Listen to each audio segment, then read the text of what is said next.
Video उन कट्टर हिंदुओं के लिए नहीं है जो देश को जगा रहे हैं। साथ ही ये वीडियो उन कट्टर मुसलमानों के लिए भी नहीं है जो अपनी कौम के लोगों में खौफ पैदा कर उनके हाथों में पत्थर पकड़ा रहे हैं। इन दिनों कई बार आपने सुना होगा कि फलाने शहर में जब हिंदुओं की शोभा यात्रा निकली, तब जैसे ही यात्रा मुस्लिम मोहल्लों से गुजर रही थी, उस पर पत्थरबाजी शुरू हो गई। यात्रा निकालने वाले हिंदू इस बात का आरोप लगाते रहे कि अब क्या हिंदुस्तान में भी यात्रा निकालने से पहले सोचना पड़ेगा कि कहां से निकाल रहे हैं। तो मुस्लिम पक्ष का कहना था कि जैसे ही हमारी मस्जिदों के सामने आते हैं ये लोग, धार्मिक नारे लगाते हैं, उकसाते हैं, और अगर ऐसा करेंगे तो हम भी खामोश नहीं रहने वाले। शहर दर शहर ऐसी तमाम घटनाएं, ऐसे तमाम तनाव जो हैं, हमें एक पैटर्न के तौर पर बढ़ते नजर आते। नमस्कार, मैं हूं शुभांकर मिश्रा और आज हम एक्सपोज करने वाले हैं ऑपरेशन दंगा।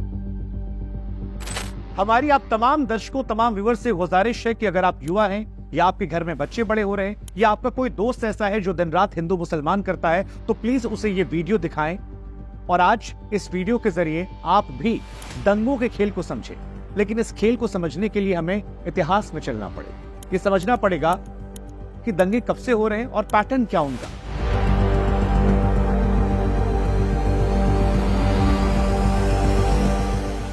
सात मई 1970 मुंबई से 37 किलोमीटर दूर बसे भिवंडी में 7 मई 1970 को बड़े पैमाने पर हिंदू और मुसलमान के दंगे हो जाते। इस दंगे में 78 लोगों की जान जाती है। एक कमीशन बैठाई जाती है एक व्यक्ति की, और बॉम्बे हाईकोर्ट के जज जो हैं जस्टिस डीपी मेनन साहब, वो जांच करते हैं और इस जांच में उन्हें पता लगता है कि एक रूट के ऊपर जब ये यात्रा जाती है तो हिंदुओं की इस यात्रा पर मुसलमानों से उनकी भिड़ंत होती है। इस घटना में 78 लोगों की जान साल 1970 में जाती। ये पहली घटना। दूसरी घटना जो है वो साल 1979 में जमशेदपुर में रामनवमी पर है। इस बार भी वजह वही थी, शोभा यात्रा का रास्ता। ऐसे दावा किया गया कि वैसे तो यहाँ पर शोभा यात्रा कई सालों से निकल रही थी, लेकिन जब यहाँ पर रूट बदला गया तो दोनों धर्मों के लोग आपस में एक दूसरे के सामने हो गए। जबरदस्त तरीके से हिंसा हुई और जमशेदपुर में उस साल 108 लोगों की दर्दनाक मौत। साल 1989 में राजस्थान के कोटा में भी अनंत चतुर्दशी के वक्त एक शोभा यात्रा निकलती है। यहां पर भी पैटर्न नहीं था। एक रूट से यात्रा निकलती है, विरोध में पत्थरबाजी होती है और उसके बाद इस घटना में 20 लोगों की जान जाती। उसी साल बिहार के भागलपुर में 1989 में रामशिला शोभा यात्रा होती है और इसमें तो हजारों लोगों की जिंदगियां चली जाती है। इन तमाम घटनाओं को देखकर ऐसा लग रहा था कि मानो जैसे कोई पैटर्न सा है जिसको आजमाया जा रहा है, लेकिन ये पैटर्न भविष्य में दंगे कराने को लेकर एकदम कारगर मॉडल होता है। साल दर साल दंगे होते रहते हैं, लेकिन अब सारी घटनाओं का जिक्र हम नहीं कर सकते हैं, तो हमें लगा कि कुछ घटनाओं का जिक्र करते हैं जो हाल के वर्षों में आपकी स्मृतियों में कहीं ना कहीं दबे छिपे जरूर। साल 2017 था जब बी आर अम्बेडकर की याद में सहारनपुर में एक ऐसा इलाका जिसे धार्मिक तौर पर सेंसिटिव माना जा रहा था, एक रैली निकली। ये आरोप लगते हैं कि मुस्लिम समुदाय के लोगों ने यहां पत्थर फेंके। हिंदू समुदाय ये कहता है कि रिटेलिएशन में हमने भी जवाब दिया, और हिंदू और मुसलमान दोनों भिड़ते हैं, दुकानों में आग लगाई जाती है। इस घटना में भी 3 लोगों की जान जाती है। ये घटना बहुत पुरानी नहीं है, 2017 की। आपको 2022 की करौली की घटना याद है, राजस्थान की काफी चर्चित घटना। 2 अप्रैल 2022 को हिंदू नव वर्ष के दिन विश्व हिंदू परिषद, राष्ट्रीय स्वयंसेवक संघ और बजरंग दल ने एक शोभा यात्रा निकाली। जब ये बाइक रैली अटवारा, जो कि एक मुस्लिम मोहल्ला था, वहां से गुजर रही थी, तब इधर से आरोप लगता है कि मुसलमानों की तरफ से पत्थरबाजी शुरू हो गई। उधर मुसलमान ये आरोप लगा रहे थे कि जो यात्रा निकाल रहे थे वो धार्मिक नारेबाजी कर रहे थे, जानबूझकर ऐसी ऐसी बात कह रहे थे जो उकसाने वाली थी। और उसके बाद कुछ युवकों ने पत्थरबाजी और हिंसा शुरू की और फिर दोनों लड़े और फिर करौली भी हिंसा की आग में झुलसा। फिर बात करते हैं दिल्ली जहांगीरपुरी की। आपको याद होगा अप्रैल 2022, 16 अप्रैल 2022 को दिल्ली के जहांगीरपुरी डिस्ट्रिक्ट में हनुमान जयंती का दिन था और इस अवसर पर एक शोभा यात्रा निकाली। इस बार भी पैटर्न बिल्कुल वही था, हिंदू मुस्लिम का। आरोप लगा कि मस्जिद के पास से जब यात्रा निकली तो कुछ बियर की बोतल फेंक दी गई, भगवा झंडा लहराने की कोशिश की गई, मस्जिद के आसपास उन्माद मचाए। उधर जो रैली निकाल रहे थे वो कह रहे थे कि जैसे ही हम इन मोहल्लों से गुजरते हैं वहां लोग तैयार खड़े थे, छतों पर पत्थर रखे, हमारे ऊपर पत्थर मारे गए, हिंसा होती है। 8 पुलिस के लोग और एक व्यक्ति जो सिविलियन था वो घायल था। एक घटना झारखंड में भी 2022 में हुई। झारखंड में 2022 में रामनवमी के दौरान बोकारो में दरगाह और कब्रिस्तान के आगे जब यात्रा निकल रही थी, तब हिंदू और मुसलमान जो हैं वो आपस में भिड़ जाते। तमाम जर्नलिस्ट, हम जैसे भी तमाम लोग वहां पर थे और काफी सारे जर्नलिस्ट को चोट आई थी, कई सारे सरकारी अधिकारियों को चोट आई। एक व्यक्ति की इस घटना में मौत भी हो जाती। ये घटना भी काफी चर्चित है। पश्चिम बंगाल की बात करें तो वो तो हिंसा की आग में लगातार रहा, लेकिन इस तरह की घटनाएं वहां पर भी हुई। इसके अलावा बिहार की तस्वीरें जो है वो भी बहुत ज्यादा वायरल हुई थी। अब अगर आप इन तमाम घटनाओं को ध्यान से सुन रहे होंगे तो आपको इसमें एक पैटर्न नजर आएगा। हाल फिलहाल में हरियाणा में भी यही हुआ। बिट्टू बजरंगी का बयान जो था सोशल मीडिया पर वायरल हुआ, कहा कि अपने दामाद का स्वागत करने के लिए तैयार हो जाओ। इसके अलावा नासिर और जुनैद हत्याकांड में जिस मोनू मानेसर का नाम सामने आ रहा था, उसका भी यात्रा में शामिल होने की अपील करने का एक वीडियो सामने आता है कि लोग इसमें शामिल हो जाए। ये हिंदुओं की तरफ से। मुसलमानों की बात की जाए तो उनकी तरफ से भी तमाम उनके जो नौजवान थे उनके वीडियोस सामने आ रहे थे। सोशल मीडिया के माध्यम से वो भी कह रहे थे कि अब की बार मोनू आएगा, छोड़ेंगे नहीं, आके दिखाओ तो ऐसा कर देंगे। कुछ पाकिस्तानी यूट्यूबर्स का भी जिक्र हुआ।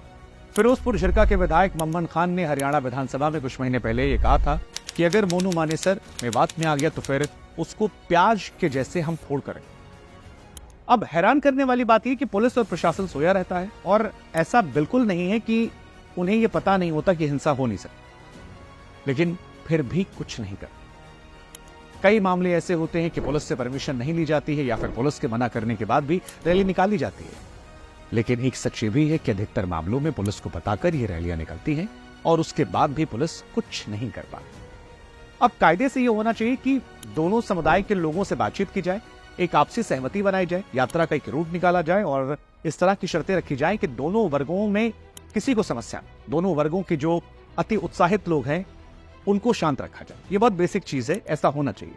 लेकिन ना पुलिस, ना प्रशासन और ना सरकार, राज्य दर राज्य चाहे जिसकी सरकार हो, वो ऐसा करती नजर आती। हैरानी इस बात को लेकर होती है कि पुलिस की मौजूदगी में इन दोनों समुदाय के पास तमाम हथियार होते हैं। एक वर्ग पत्थर इकट्ठा करता है, एक वर्ग यात्रा निकालता है और पुलिस खामोश होती है। और आजकल ये सब छिपकर नहीं होता। सोशल मीडिया के दौर पर सारी चीजें वायरल होती, सारे वीडियोस निकल कर आते हैं, हर कोई देखता है कि मामला उबला हुआ है, बस वो केरोसिन डालने की जरूरत है जिसके बाद भड़क जाए। 2022 में जब यात्रा हुई थी तब हरियाणा में 2500 पुलिस वाले लगाए गए थे। संभावना इस बार भी थी।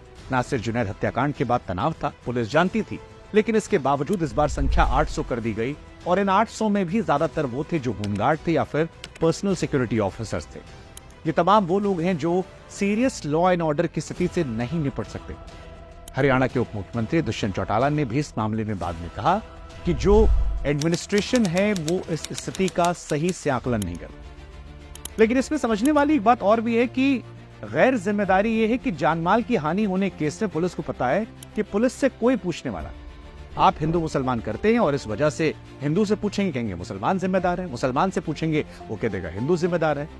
लेकिन कोई भी व्यक्ति पुलिस या सरकार से सवाल नहीं पूछता कि जिससे हमने चुना है, जो हमारा टैक्स लेती है, जो नेता अफसर बड़ी बड़ी कोठियों में रहते हैं, सरकारी गाड़ियों का इस्तेमाल करते हैं, जिन पुलिस वालों को तनख्वाह हमारी और आपकी जेब से मिलती है, वो हमारे जान माल की रक्षा नहीं कर पाते। राज्य जलता है, लोगों की दुकानें, लोगों के घरे जलाई जाती हैं और साल दर साल ऐसा ही हो रहा है और हर बार सिस्टम क्यों फेल हुआ। हरियाणा के मुख्यमंत्री ने कहा था कि हर व्यक्ति की सुरक्षा पुलिस के द्वारा करना संभव नहीं। सवाल बहुत सारे हैं और इन सवालों को ही आज हम समझाएंगे आपको, डिकोड कर। दरअसल मौजूदा दौर में हिंसा और दंगों में शामिल होने को लेकर एक बड़ा सेटबैक है। पहले कुछ कट्टरपंथी लोग उकसाने वाले वीडियो बनाते हैं, इसके जरिए तनाव होता है। फिर प्रशासन क्योंकि खामोश होता है वोट बैंक के चलते, इसलिए आग में घी जो है वो सोशल मीडिया डाल देते। इसके बाद अफवाह फैलती है कि भैया उस इलाके में इतने लोग मार दिए गए, या फिर ऐसी अफवाह आती है कि यार उधर पता है हमारे घरों में घुस आए हैं। कुछ लोग कहते हैं कि भीड़ धावा बोल दी है, सोशल मीडिया पर सब वायरल होने लगता है। और इन सब के बीच में हमारे आपके जैसे वो आम आदमी जिसे कुछ लेना देना नहीं, जो शांति से जिंदगी जीना चाहता है, एक दूसरे के साथ प्यार रह जाता है, उसके पास कुछ लोग आते हैं और कहते हैं अबे तुम्हारा खून कब खौलेगा, नामर्द हो, तुम्हारा खून खून नहीं पानी है, तुम्हें धर्म या कौम से कुछ लेना देना नहीं, तुम अपने धर्म अपनी कौम के नहीं हुए, तुम किसके होगे।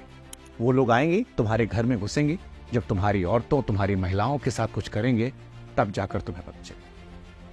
और ये वो क्षण होता है जो एक आम आदमी जो सुकून से जिंदगी गुजार रहा है, जो शायद एक अच्छा इंसान, एक अच्छा पिता, अच्छा एम्प्लॉय, अच्छा बेटा होता है, एक मजदूर, सरकारी नौकर, इंजीनियर, पुलिस वाला, मेरे जैसा पत्रकार, जिससे जिंदगी भर कोई हुड़दंग ही नहीं की, जो चुपचाप चाहता है कि नौकरी करें, परिवार के साथ घर गुजारे, उसे ललकार ललकार कर ऐसी लानतें दी जाती हैं कि उसे इस दंगे का हिस्सा बने। वो इस दंगे का हिस्सा बनता है, दो ग्रुप में लड़ाई होती है, आगजनी होती है, हत्या होती है। अलग अलग राज्यों में अलग अलग आरोप लगते हैं कि जिसकी सरकार है वो सरकार अपने वोट बैंक के हिसाब से एक्शन लेती है, लेकिन सच ये है कि इन दंगों में जो दोषी होते हैं उन पर कार्रवाई नहीं होती। और अगर आपको लगता है होती है तो फिर हर बार यही घटनाएं इसी पैटर्न में नहीं होती। पॉलिटिकल पार्टीज को फायदा नहीं मिलता। छोट भैया नेता जो यहां पर बड़ी बड़ी बातें करते हैं धर्म के नाम पर, वो अपनी सियासत को चमकाकर कुछ सालों बाद नेता मंत्री नहीं बन जाते। समझना आपको है, और अभी भी नहीं समझेंगे तो फिर बहुत देर जाए। वैसे दंगे कराने का तरीका जो है ये नया नहीं है, बहुत पुराना है। आप ना समझ होंगे, लेकिन 1860 में अंग्रेजों ने जब इंडियन पैनल कोड बनाया था तो उस वक्त भी इसका जिक्र किया गया। इंडियन पैनल कोड यानी आईपीसी में सेक्शन 188 में यह कहा गया था कि जो ड्यूटी पर मौजूद किसी अफसर की बात ना मानने के बारे में बात करता है। इस सेक्शन में एक बाकायदा उदाहरण अंग्रेजों ने उस जमाने में दे दिया था, जिसे हम आप या सरकारें नहीं समझ पाती हैं या समझ कर ना समझ होती हैं। इसमें कहा गया था कोई पब्लिक सर्वेंट एक ऑर्डर देता है कि भैया फलाने गली में जाने से वहां पर हिंसा हो सकती है, वहां पर मौजूद कोई आदमी ऑर्डर को नहीं मानता है, उसी रास्ते से यात्रा निकलती है, और अगर दंगे खतरा होता है तो सेक्शन 188 के तहत उसे जुर्म माना जाएगा। अब इसमें समझने वाली बात यह है कि जो बात अंग्रेज 1860 में समझ गए थे, जिस बात का फायदा उठाकर राजनीतिक दलों की सरकारें वोट बैंक के लिए एक एजेंडा तैयार करती हैं, उसे हम और आप क्यों नहीं समझ पाते? क्यों हम उनके नुमाइंदे बन जाते हैं? क्यों हम और आप फंसते हैं? क्यों एक के बाद हमारे घर के बच्चे जेल जाते हैं जबकि नेताओं के साथ कुछ नहीं होता? कुछ कहानियां सुनाते हैं, आपको शायद समझ में आ जाए। लोग दंगों में जब हिस्सा लेते हैं तो कई लोगों को जान से हाथ धोना पड़ता है। भीड़ जब हिंसा करती है तो शायद किसी को पता नहीं होता कि शिकार कौन हो जाएगा, और उस घटना के बाद उनके घर वालों का लंबा संघर्ष होता है, जो आपको सुनना चाहिए, समझना चाहिए इस उदाहरण से। 26 जनवरी 2018 की सुबह थी, 9 बजे थे। यूपी के कासगंज में विश्व हिंदू परिषद, एबीवीपी और हिंदू युवा वाहिनी के तमाम कार्यकर्ता कई मोटरसाइकिलों पर एक तिरंगा और भगवा झंडा लेकर निकले थे। एक लड़का था इसमें, चंदन गुप्ता नाम। प्रशासन ने इस यात्रा को निकालने की इजाजत नहीं थी, लेकिन ये लोग माने नहीं और कासगंज की छोटी छोटी गलियों में घुस गए। सेम पैटर्न था जिसका जिक्र हमने 1960-70 से किया है। मुस्लिम आबादी में जाते हैं, वहां पर जाते हैं, कहा जाता है कि नारेबाजी, पथराव सब कुछ होता है। इसी बीच एक गोली आती है जो चंदन को लगती है, उसे अस्पताल ले जाया जाता है और वो चंदन मर गया। चंदन की मौत ने पूरे कासगंज में दंगे फैला दिए। कौन मारा, कैसे मारा, ये बात की बात है, लेकिन हालात इतने खराब हुए कि प्रशासन खामोश हो गया, इंटरनेट बंद कर दिया गया। दोनों तरफ से अलग अलग तरीके से हिंसा की गई और एक हफ्ते तक कासगंज चला। चंदन की हत्या के मामले में सलीम, वसीम, नसीम आरोपी हैं। हालांकि तीनों फिलहाल जमानत पर हैं। चंदन से उस दौर में बहुत सारे वादे किए गए थे, बहुत सारी बातें कही गई थी, लेकिन अब जब 5 साल गुजर गया है तब आपको जानकर ये हैरानी होगी कि कासगंज की गलियों को ना कोई तिरंगा यात्रा याद है, ना कोई चंदन। और अगर आपको लगता है ये सच नहीं है तो आपको चंदन के पिता की बात सुन लीजिए। चंदन के पिता कहते हैं कि उनकी बेटी को सरकारी नौकरी मिली थी, लेकिन 5 महीने बाद उस पद को खत्म कर चंदन के नाम पर एक चौक बनाने का ऐलान किया गया था। पिता कहते हैं सब कुछ बन गया, लेकिन उद्घाटन करने का समय। चंदन के पिता अब कहते हैं कि मैं हाथ जोड़कर नौजवानों से अपील करता हूं कि मेरी बात मानिए। आप हिंदू हैं, मुसलमान हैं, जो भी हैं, ये जोश में आकर धार्मिक उन्माद में मत पड़िए। किसी और के पिता के चंदन को ना मिटाइए, किसी और को वो दुख, वो दंश मत दीजिए जो मेरा परिवार छे। 5 साल हो गए, किसी को नहीं याद है चंदन को किसके लिए मरा। और ये एक उदाहरण नहीं है, ऐसे न जाने कितने दंगों में कितने चंदन होंगे जो गुमनाम हो गए और जिनके माता पिता आज तस्वीर देखकर दिन रात रो। समझाइए उन्हें जो जरूरत से रोक सके। हालांकि कई सारे अपवाद भी हैं जहां समझदारी से हिंदू मुसलमानों ने हिंसा को रोका है। एक उदाहरण देते हैं, 2018 में बंगाल के आसनसोल में हुआ था। रामनवमी का दिन था। एक 16 साल का बच्चा नूरानी मस्जिद के क्लर्क का बेटा था, लापता हो गया। 2 दिन बाद लाश मिली। लोगों को लगा कि मार दिया गया, हत्या हुई है। मोहम्मद सिब बुकतुल्लाही उसका नाम था। बंगाल पुलिस ने झटपट 2 लड़कों को उठा लिया। पिंटू यादव, विनय तिवारी नाम के लड़कों को पकड़ा, कहा इन्होंने मर्डर किया है, जेल में डाल दीजिए। हिंदू नाराज हो गए, कहा कि बंगाल में जो सरकार है वो तुष्टीकरण कर रही है और जानबूझकर, क्योंकि लड़का मुसलमान था इसलिए हिंदुओं पर कार्रवाई कर। लेकिन यहां इनके पिता मोहम्मद इमादुल्लाह ने मैच्योरिटी दिखाई और कहा माहौल मत बिगाड़िए। मैंने इन दोनों को मेरे बेटे को मारते नहीं देखा और मैं नहीं जानता कि ये दोनों मेरे बेटे का। और सिर्फ इसलिए कि आपको माहौल बिगाड़ना है, इस मामले को बनाए। उनके पिता ने कहा कि मैं शहर छोड़ दूंगा अगर मेरे समुदाय के लोगों ने मेरे बेटे की मौत को आधार बनाकर शहर में हिंसा फैलाई। मुझे शांति चाहिए।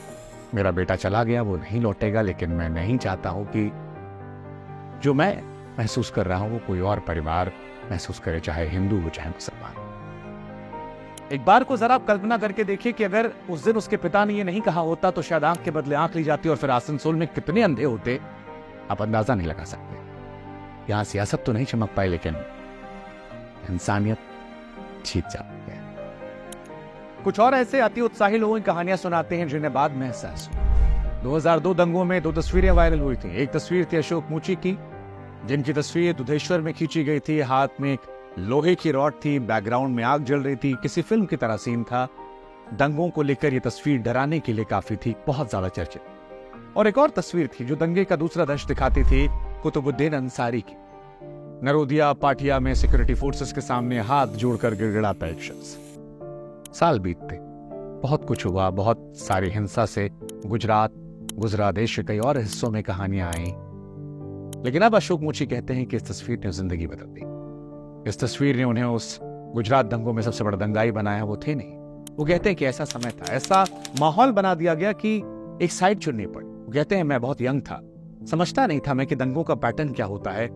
आज जब मैं पीछे मुड़कर देखता हूं तो मुझे लगता है इस्तेमाल हो, अफसोस होता है। वो कहते हैं कि दंगों में ऐसे ही कुछ लोग भड़का देते हैं और फिर इंसानियत को शर्मसार कर देते हैं।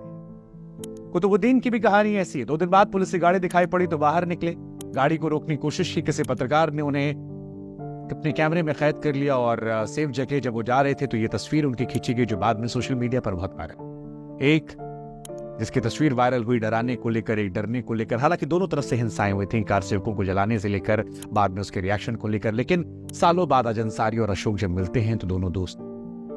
अशोक कहते हैं कि अंसारी उनके भाई जैसा है। अंसारी की बेटी का निकाह हुआ तो अशोक का पूरा परिवार शामिल हुआ। आज ये दोनों कहते हैं कि जो दंगा था, अगर उसमें थोड़ी सी मैच्योरिटी दोनों समुदाय ने दिखाई होती तो शायद कितने घर बच जाते। लेकिन आप नहीं समझ रहे होंगे, आप नहीं समझ रहे होंगे, इसलिए हमें लगा कुछ और समझाते हैं। सियासी उदाहरण देते, सियासतदानों।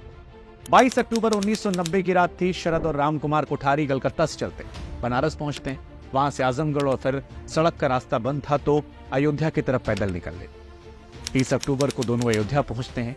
30 अक्टूबर को गुंबद पर चढ़ने वाला पहला आदमी जो था वो शरद कोठारी। इसके बाद उसका भाई राम कुमार भी चढ़ा। दोनों ने वहां पर भगवा झंडा। उस दौर में उत्तर प्रदेश में सरकार थी मुलायम सिंह यादव की और उसके बाद मुलायम सिंह यादव की पुलिस ने गोलियां चलाई, जिससे दोनों ने मौके पर दम तोड़ा। मुलायम सिंह यादव को कोठारी बंधुओं और कार सेवकों पर गोली चलाने के लिए जिम्मेदार माना जाता। उत्तर प्रदेश में इसके बाद जो सियासत हुई उसमें तमाम लोग हैं बीजेपी से जो मुलायम सिंह यादव को मुल्ला मुलायम कहते। खुद मुलायम सिंह यादव से कई बार जब सवाल पूछा गया कि क्या अफसोस है तो वो कहते हैं कोई अफसोस नहीं रहा, उस दिन जरूरत होती तो और चलाते। उनकी नजर में ये सेक्युलरिज्म को, देश के प्रजातंत्र को बचाने की कोशिश। एक और तस्वीर है कल्याण सिंह की, मुलायम सिंह से बिल्कुल अलग, संघ परिवार से जुड़ा एक व्यक्ति जो मुख्यमंत्री होता है, राम मंदिर आंदोलन का एक प्रमुख चेहरा होता है। तारीख होती है 6 दिसंबर साल 1992। बाबरी मस्जिद के विध्वंस के समय भाजपा से कल्याण सिंह उत्तर प्रदेश के मुख्यमंत्री होते हैं। सालों बाद कल्याण सिंह से सवाल पूछा जाता है कि आपने कार सेवकों को चढ़ने क्यों दिया। वो कहते हैं कि लाखों कार सेवक मौजूद थे लेकिन कोई गोली नहीं चलाई जाएगी, ये मेरा आदेश। कल्याण सिंह फिर जोर देकर कहते हैं कि जो कुछ 1992 को 6 दिसंबर को हुआ, मुझे कोई अफसोस नहीं, कोई पश्चाताप नहीं, कोई भी दुख नहीं। वो कहते हैं कि बहुत सारे लोग कहते हैं कि 6 दिसंबर 1992 की घटना राष्ट्रीय शर्म का विषय है, लेकिन मैं कहता हूं कि वो राष्ट्रीय शर्म का विषय नहीं बल्कि राष्ट्रीय गौरव का विषय। ये कल्याण सिंह जी के शब्द थे। लेकिन फिर साल 2009 आता है, लोकसभा के चुनाव होते हैं। यही कल्याण सिंह, यही मुलायम सिंह दोनों एक साथ आते हैं, दोनों साथ मिलकर चुनाव लड़ते हैं। मुलायम सिंह यादव कल्याण सिंह के लिए चुनावी रैलियों को संबोधित करते हैं और हम और आप हैरान भी नहीं होते हैं। एक वो व्यक्ति जो राम मंदिर आंदोलन का प्रमुख चेहरा होता है, दूसरा वो व्यक्ति जो धुर्व विरोधी होता है, लेकिन धुर्व विरोधी और प्रमुख चेहरा दोनों आपस में हाथ मिलाते हैं। आपको जानकर हैरानी होगी कि इस मस्जिद गिराए जाने के बाद देश भर में जितने दंगे हुए 2000 से ऊपर लोगों की मौत हुई। एक कल्याण सिंह, एक मुलायम सिंह, दोनों अलग अलग समुदायों के लिए सालों साल वोट मांगते रहे, लेकिन बाद में राजनीतिक फायदे के लिए एक झटके में एक दूसरे से हाथ मिला लेते हैं। नेताओं को कभी कुछ नहीं होता, इस बात को आपको समझना है। ये जो दंगे होते हैं उसमें हमारे और आपके परिवार के लोग मरते हैं। ये जो पुलिस के केस होते हैं उसमें हमारी और आपकी जिंदगी खराब होती है। फर्क नहीं पड़ता वो हिंदू है मुसलमान। याद कीजिए, कोई एक नेता बताइए जिसका बेटा दंगों में मारा गया हो। इन यात्राओं में या पत्थरबाजी में नेताओं के बेटे नहीं मरते और ना ही कोई लंबे समय तक जेल रहता है। जो मरते हैं वो अक्सर या लगभग सभी साधारण घरों से होते हैं। And with all due respect to all politician, लेकिन जितने भी मंत्री हैं या बड़े नेता हैं उनके ज्यादातर के बच्चे जो हैं वो विदेश ही पढ़ते हैं। एग्जाम्पल के तौर पर कॉमर्स मिनिस्टर पीयूष गोयल जी हैं, उनकी बेटी हार्वर्ड यूनिवर्सिटी से पढ़ी है, बेटा जो है वो भी हार्वर्ड यूनिवर्सिटी से पढ़ा है। कांग्रेस के एक बड़े नेता है अजय माकन जी, उनकी बेटी कोलंबिया यूनिवर्सिटी से पढ़ी है। बीजेपी में एक पूर्व मंत्री थे प्रकाश जावड़ेकर जी, जिनके बेटे बोस्टन यूनिवर्सिटी से पढ़े। कांग्रेस मध्य प्रदेश में पूर्व मुख्यमंत्री कमलनाथ जी के बेटे नकुलनाथ, वो भी अमेरिका की बोस्टन यूनिवर्सिटी से पढ़े हैं। हमारे डिफेंस मिनिस्टर राजनाथ जी जो हैं, उनके बेटे छोटे बेटे जो हैं वो यूके में यूनिवर्सिटी ऑफ लीड्स से पढ़ाई कर। जबकि फाइनेंस मिनिस्टर निर्मला सीतारमण जी जो हैं, उनकी बेटी की बात की जाए तो नॉर्थ वेस्टर्न यूनिवर्सिटी है, वहां से उन्होंने पढ़ाई की है। बात कांग्रेस के पूर्व अध्यक्ष राहुल गांधी जी, जो कि सोनिया गांधी जी के बेटे हैं, उनकी की जाए तो उन्होंने कैम्ब्रिज यूनिवर्सिटी से पढ़ाई की है। कांग्रेस में ही एक और नेता है शशि थरूर जी, उनके बेटे ईशान थरूर येल यूनिवर्सिटी से पढ़ाई कर चुके।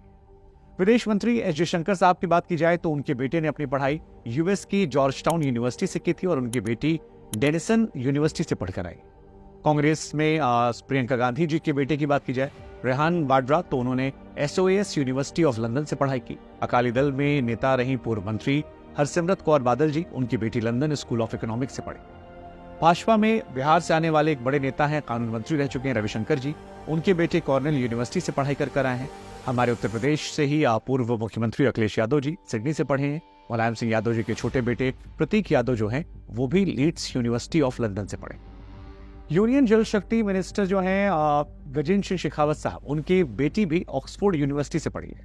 चिदम्बरम साहब जो हैं, उनके बेटे कार्ति चिदम्बरम, वो भी कैम्ब्रिज यूनिवर्सिटी से पढ़कर आए। Minister of state for the ministry of science and technology Jitendra Singh साहब जो हैं, उनके परिवार से बात की जाए तो बेटे जो हैं वो ऑक्सफोर्ड यूनिवर्सिटी में पढ़कर आए।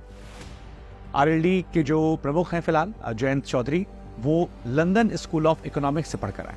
इसके अलावा अगर और नेताओं की बात की जाए तो minister of petroleum Hardeep Singh Puri की बेटी जो हैं वो यूनिवर्सिटी ऑफ वारविक से पढ़कर आए। आम आदमी पार्टी की अगर बात करें, जो नई नवेली पार्टी है, उसमें Raghav Chadha London School of Economics से पढ़े हैं। राजस्थान की पूर्व मुख्यमंत्री वसुंधरा राजे सिंधिया जी जो हैं, उनके बेटे ने भी Johnson and Wales University of America से पढ़ाई की। इसके अलावा अगर बसपा की बात की जाए तो बसपा सुप्रीमो मायावती, उनकी कोई संतान नहीं है, लेकिन उनके साथ उनके भतीजे रहते हैं आकाश आनंद, जिन्होंने भी यूनिवर्सिटी ऑफ इंग्लैंड में एक यूनिवर्सिटी है प्लाईमाउथ करके, वहां से पढ़ाई की। एविएशन मिनिस्टर ज्योतिरादित्य सिंधिया जी जो हैं, उनके बेटे भी अमेरिका की येल यूनिवर्सिटी से पढ़ाई की है। और पंजाब में जो मौजूदा मुख्यमंत्री हैं भगवंत मान साहब, उनकी बेटी ने भी अमेरिका की एक यूनिवर्सिटी से पढ़ाई की है। वैसे तो ये कुछ उदाहरण हैं, लेकिन अगर आप ढूंढेंगे तो आपको कमोबेश हर राजनीतिक पार्टी, चाहे वो छोटी हो, बड़ी हो, राष्ट्रीय हो, प्रदेश स्तर की हो, हर जगह पर आपको ऐसे नेता मिलेंगे जिनके बच्चे या तो विदेश में पढ़ रहे हैं या पढ़ चुके हैं।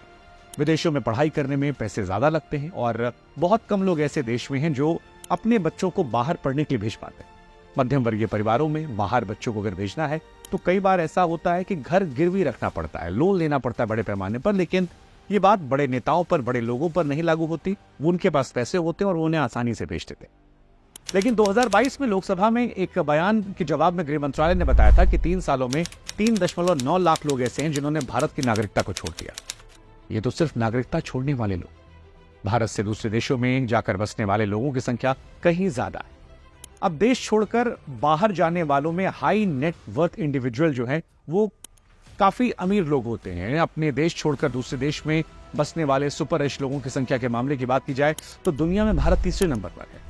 रूस और चीन 2 पर है, फर्स्ट एंड सेकंड पर, उसके बाद थर्ड पर हम है। रूस इसलिए है क्योंकि वहां पर यूक्रेन और रूस की जंग हो रही है, काफी उथल पुथल है। वहां पर चीन की बात की जाए तो व्यक्तिगत आजादी जो है नहीं मिलती है और इस वजह से वहां ट्रेंड है। लेकिन भारत में भी लोगों में अब विदेशों में बसने का ट्रेंड आ गया है और इसकी मुख्य वजह शायद बुनियादी हेल्थ एजुकेशन फैसिलिटीज और कुछ हद तक ये जो धार्मिक उन्माद है, ये भी एक बड़ी वजह आप कह सकते हैं। हालांकि हम आपको बता दें कि दुनिया में कई ऐसे देश रहे हैं जो एक जमाने में सक्सेसफुल थे, लेकिन सांप्रदायिक झगड़ों ने उन्हें बर्बाद कर रख दिया। इन तमाम देशों में रिलीजियस, एथनिक और कल्चरल आधार पर तमाम झगड़े हुए और ये देश देखते देखते बर्बादी की तरफ बढ़ गए। जैसे मिडिल ईस्ट के देश लेबनान की बात करें, लेबनान एक ऐसा देश है जो एक समय अपनी इकोनॉमिक प्रॉस्पेरिटी और कल्चरल डाइवर्सिटी की वजह से स्विट्जरलैंड ऑफ मिडिल ईस्ट कहा जाता। लेबनान की जो राजधानी है बेरूत, वो काफी ज्यादा विकसित शहर मानी जाती थी समय के हिसाब से। बेरूत एक वक्त में इतना अधिक एलिट यानी कि संभ्रांत वर्ग वाला सुंदर शहर था कि आसपास के तमाम देशों के लिए फाइनेंस और ट्रेड का हब। उस वक्त लेबनान की जो इकोनॉमी है वो पूरे रीजन में सबसे ज्यादा डेवलप थी। बेरूत अपने टूरिज्म के लिए दुनिया भर में मशहूर था, दुनिया भर से लोग यहाँ जाते थे। लेकिन उसके बाद लेबनान की सत्ता पर नियंत्रण बनाने के लिए कई मुस्लिम और ईसाई समुदाय के बीच में संघर्ष छिड़ा। 70 के दशक में वहां पर गृह युद्ध जैसा दौर जो था वो देखने को मिला और उसके बाद ये देश बर्बाद होने की कगार पर। इसके बाद लेबनान में इकोनॉमिक क्राइसिस का दौर जो था वो तेज हो गया। लेबनान आज आर्थिक बदहाली का शिकार है। देश की मौजूदा आर्थिक स्थिति धीरे धीरे खराब होती जा रही है। करेंसी की कीमत में भारी गिरावट दर्शी गई है। महंगाई जो है वहां आसमान को छू रही है। लोगों की परेशानियां लगातार बढ़ती जा रही है। बेरूत की आज वैश्विक पटल पर वो पहचान अब नहीं रह गई जो आज से 50 साल पहले थी, और उसकी वजह ऐसे ही धार्मिक उन्माद, धार्मिक बातें, धार्मिक लड़ाइयां। ये उदाहरण, एक और उदाहरण हम आपको अफगानिस्तान का देते हैं। अफगानिस्तान 70 के शुरुआत में काफी स्टेबल था, मॉडर्नाइज रहा था। अफगानिस्तान को सोवियत संघ से इकोनॉमिक एड मिलती थी जिससे वो अपने इंफ्रास्ट्रक्चर को डेवलप करने में लगाया करता था। इसके साथ ही अफगानिस्तान में तमाम महिलाओं को आजादी थी। वहां की महिलाएं जो हैं वो भी काफी ज्यादा आगे बढ़ रही थी। अफगानिस्तान में जो धार्मिक नेता थे उन्होंने कहना शुरू कर दिया कि ये तमाम जो बातें हैं ये इस्लाम के खिलाफ हैं, गैर मजहबी हैं, और इसके खिलाफ उन्होंने हथियार उठाए, विद्रोह किया और कम्युनिस्टों को हराने के लिए मुजाहिदीनों को बना लिया। इसमें कई और देश भी शामिल हो गए। सोवियत संघ कम्युनिस्टों के साथ और अमेरिका और पाकिस्तान जो था वो मुजाहिदीनों के साथ। और उसके बाद अफगानिस्तान एक लंबी लड़ाई के दौर से चलता है। उसमें जो कम्युनिस्ट होते हैं यानी रशिया के समर्थन वाले लोग होते हैं वो हार जाते हैं। सत्ता तालिबान के पास आती है। तालिबान जब आता है तो फिर महिलाओं के हक छीन ले जाते हैं। आज इकोनॉमी के तौर पर अफगानिस्तान बर्बाद है। पहले भी ओसामा बिन लादेन 9/11 के बाद समर्थन किया। आज अफगानिस्तान किस तरह बर्बाद है, किस तरह भरपेट खाने को नहीं है। और इन सारी चीजों को जब आप पीछे जाकर देखते हैं तो फिर आपको धार्मिक कट्टरपंथ नजर आता। हमें इससे बचना। मैं जानता हूं कि इस वीडियो के अलग अलग पहलुओं को अलग अलग धर्म के लोग अलग अलग सियासी चश्मों से देखकर अलग अलग अपनी धारणा बनाएंगे। मैं ये भी जानता हूं कि शायद कई लोग इसमें आहत हो सकते हैं, मेरे कुछ फॉलोअर्स कम हो सकते हैं, लेकिन मैं ये भी जानता हूं कि हर चीज नफा नुकसान देखकर नहीं की जाती।